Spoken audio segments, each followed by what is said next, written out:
এটা আমার বসের গাড়ি, কোনো অসুবিধা নাই বস। বেশ বলো কি বলবে? তোর বাপ শালা বাড়ি চোদা আমার সাথে বিয়ে দিতে তুই রাজি হবে না শুনছে। বেকার ছেলেকে কে মেয়ে দিবে? আমি বেকার। তা কি তুমি, তোমার ইনকাম আছে? তুই তিন বেলা কি কি খাবি বল? 10টার সময় কি খাবি? মুড়ি ঘুগনি মিষ্টি। দুপুরে খাবি ভাত সইষে বাটা ইলিশ।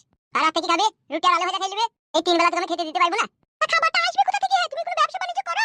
তোর খাওয়ালি কথা আমি কি করি না করি অসুখ তোকে দেখতে হবে না তো? তোকে যখন খেতে দিতে পারবো না তখন কথা হবে, তার আগে কোনো কথা হবে না, ঠিক আছে? ওইভাবে হয় না। হে বিয়ের পরে তুমি আমার সাথে খারাপ সব কিছু কই নেবে, তখন আর খেতে পইতে দিতে পারবে না, তখন আমি বা কোথায় যাব? এই ধারণা তো সম্পূর্ণ ভুল ধারণা।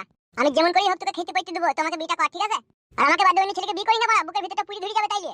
বহুত দিনকার আমার স্বপ্ন তোর ওই তিন কোনা বাকুড়িতে আমি ট্রাক্টর নামে চাষ দেবো। আর এই স্বপ্ন বড়া মন থেকে মুছে দিস না। ভালো কিছু কোনো সময় মনে ভাবো না, সব সময় খারাপ চিন্তা ভাবনাটাই ভাবো বলো। এই এটা বড়া বিয়ে মানুষ কিসের জন্য করে রে বড়া? লাগানোর জন্যই তো বিয়ে করে নাকি? আর তোর বাপ শালার যা কথা, ওর কথা শুনলে তোকে জীবনে পাবো না আমি। তোর বাপের কথাই যে ব্যাংক ব্যালেন্স তৈরি করে জমি জায়গা কিনে ভালো বাড়ি করে আমার মেয়েকে এসি ঘরে রাখো, আর ওসব কইতে কইতে আমার হেতে আর কাজ হবে না, ওর লগ্নির ডাটার মতো ডেটেই যাবে।